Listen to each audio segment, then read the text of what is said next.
Warahmatullahi wabarakatuh. Selamat pagi, selamat siang, selamat sore, selamat malam. Salam sejahtera untuk kita semuanya. Pada kesempatan kali ini kita akan belajar bersama tentang digitalisasi koleksi. Digitalisasi koleksi khususnya yang dilakukan oleh perpustakaan. Ya, ketika berbicara digitalisasi koleksi, maka tidak akan terlepas dari sejarah perkembangan koleksi itu sendiri, di mana pada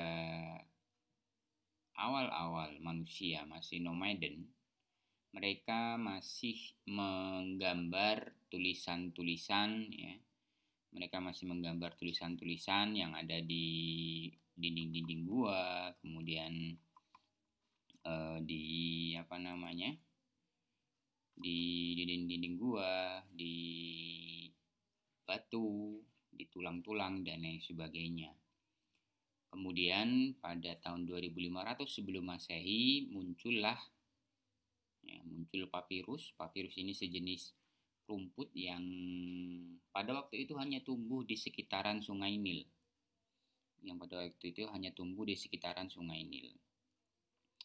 Kemudian pada tahun 1150-an ya, di wilayah Eropa muncul parchment. Parchment ini merupakan sebagai pengganti kertas yang terbuat dari kulit binatang. Kalau papirus tadi dia sebagai pengganti kertas yang terbuat dari rerumputan, ya. Terbuat dari rerumputan. Kemudian pada abad ke-12 di Eropa muncul istilah percetakan incunabula. Pada model percetakan incunabula ini semacam membuat plat yang kemudian nantinya akan dibuat masih menggunakan kulit binatang juga, masih belum menggunakan kertas.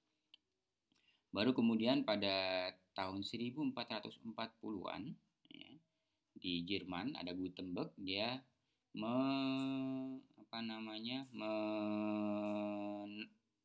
menemukan mesin cetak. Ditemukanlah mesin cetak. Dari situ kemudian muncul dunia percetakan.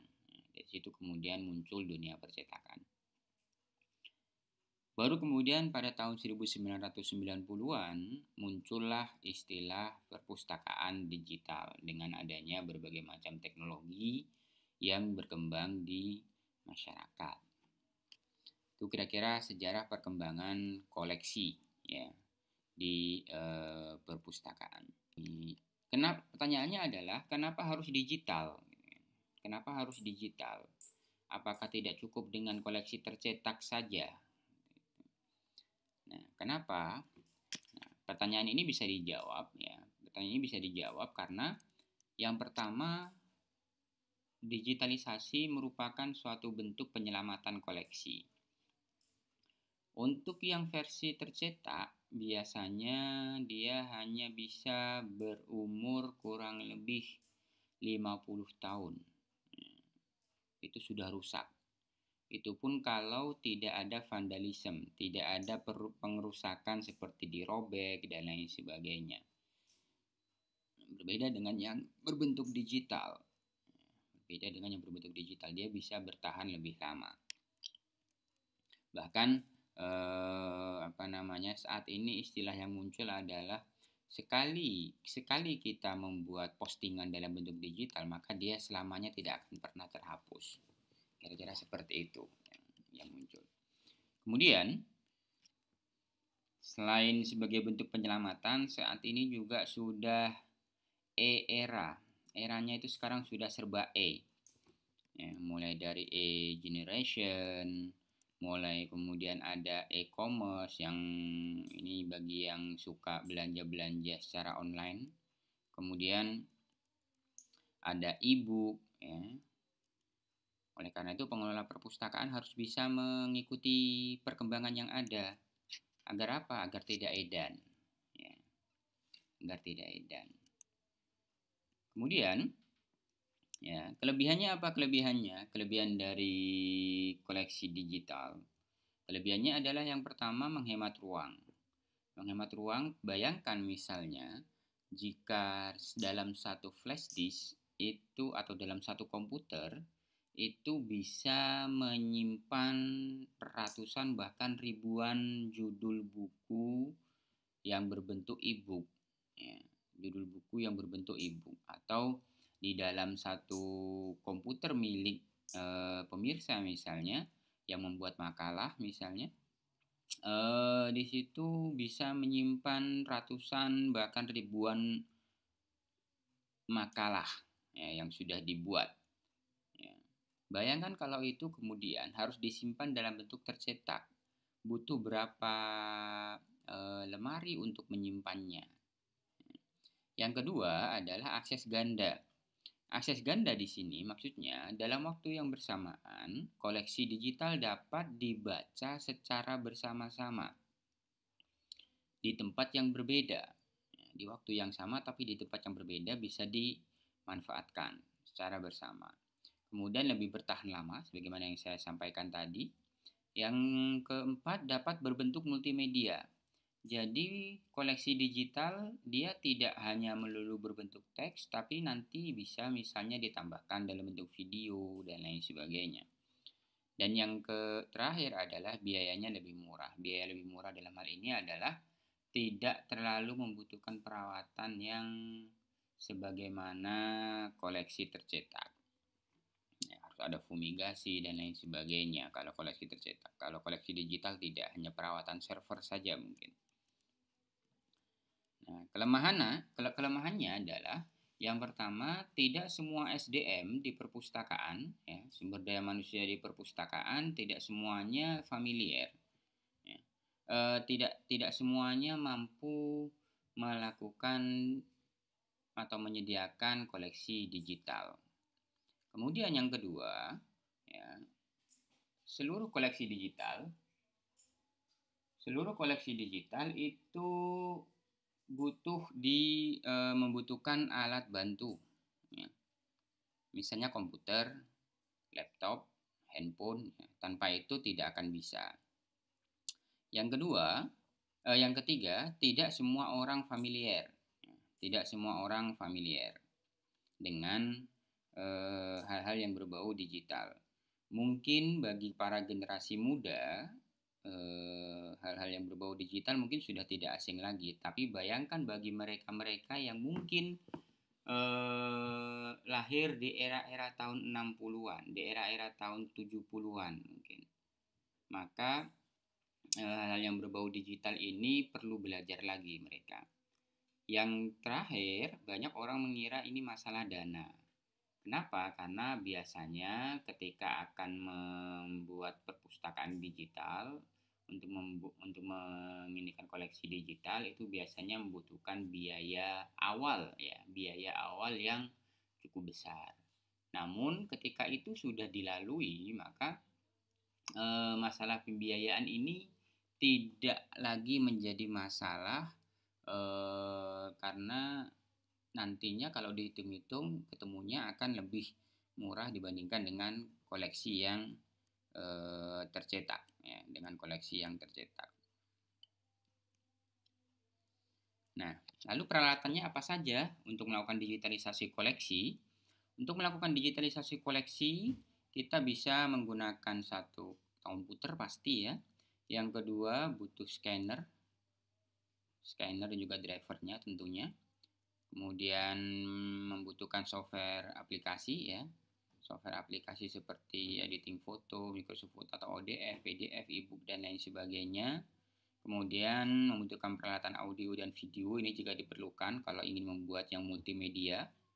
Kemudian juga butuh penerangan, bantuan penerangan lampu penerangan, ya. Kalau ini juga jika dibutuhkan. Bagaimana prosesnya? Proses digitalisasi itu diawali dari data mentah, ya, dari data mentah, kemudian kita digitalkan dari koleksi tercetak, kemudian kita menggunakan peralatan digitalisasi tadi, kita buat dalam bentuk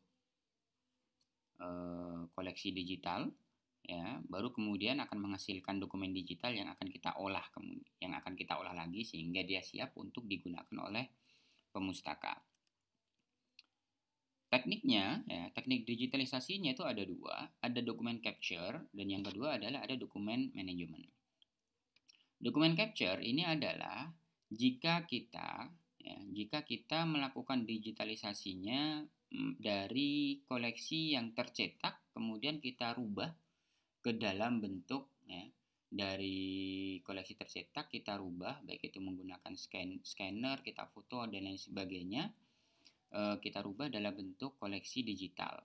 Dari tercetak kita rubah ke dalam bentuk file digital. Itu dinamakan dengan dokumen capture. Nah, kemudian ada dokumen manajemen. Kalau dokumen manajemen itu adalah proses perubahan, ya, dari proses teknik digitalisasi koleksi dari koleksi yang sudah berbentuk digital, kemudian diolah lagi, ya, dalam bentuk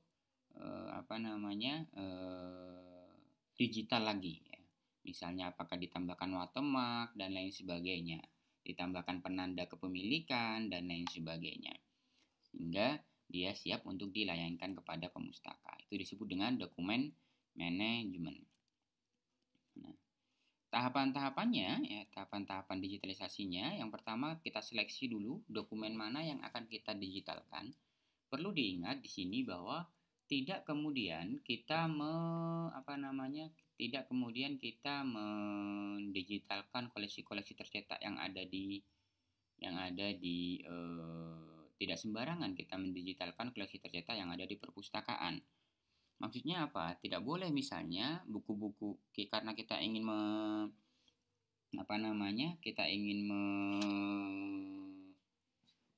membuat perpustakaan digital, maka kita dengan sembarangan kemudian koleksi-koleksi tercetak yang ada di perpustakaan, buku-buku tercetak, kemudian kita digitalkan dan kemudian itu kita anggap sebagai koleksi perpustakaan digital kita. Itu tidak boleh, karena itu nanti akan terkait dengan hak cipta kita nantinya, ya. Akan terkait nanti dengan hak cipta buku yang didigitalkan. Tidak boleh sembarangan, harus diseleksi.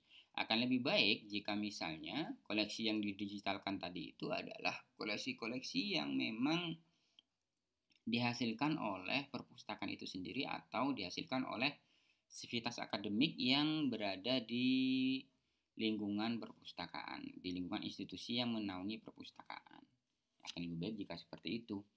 Kemudian yang kedua yaitu proses pembongkaran atau pembongkaran jilid jika itu diperlukan, ya. Jadi jilitannya itu perlu dibuka. Sekali lagi ini jika diperlukan. Kalau memang tidak perlu dibuka, tidak perlu dibuka. Yang ketiga yaitu pemindaian. Pemindaian ini tadi bisa menggunakan foto, bisa menggunakan scanner dan lain sebagainya. Bahkan tadi di video Stanford University tadi itu ada yang menggunakan ada yang menggunakan robot, ya, ada yang menggunakan robot. Kemudian yang tahapan keempat yaitu editing, ya. Perlu dicek dulu kualitasnya apakah sudah pas atau belum, ataukah ada yang perlu dipotong dan lain sebagainya. Kemudian yang selanjutnya yaitu metadata. Metadata di sini adalah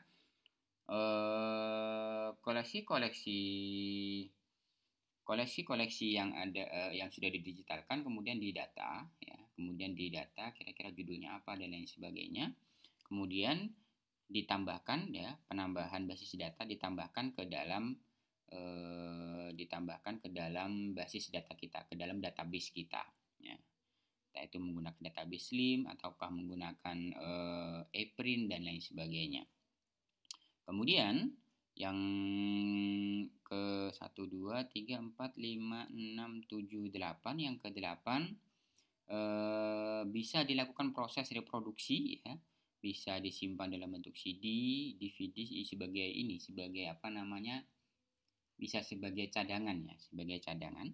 Kemudian yang terakhir adalah penjilitan kembali, dijilid ulang sehingga koleksi yang tercetak tadi tetap bisa dimanfaatkan oleh pemustaka, ya. Oke, itu yang bisa saya sampaikan terkait digitalisasi koleksi. Kurang lebihnya mohon maaf. Tetap terapkan protokol kesehatan, ya, dan jaga kesehatan masing-masing. Jaga diri, jaga kesehatan masing-masing. Selamat pagi, selamat siang, selamat sore, selamat malam. Wassalamualaikum warahmatullahi wabarakatuh.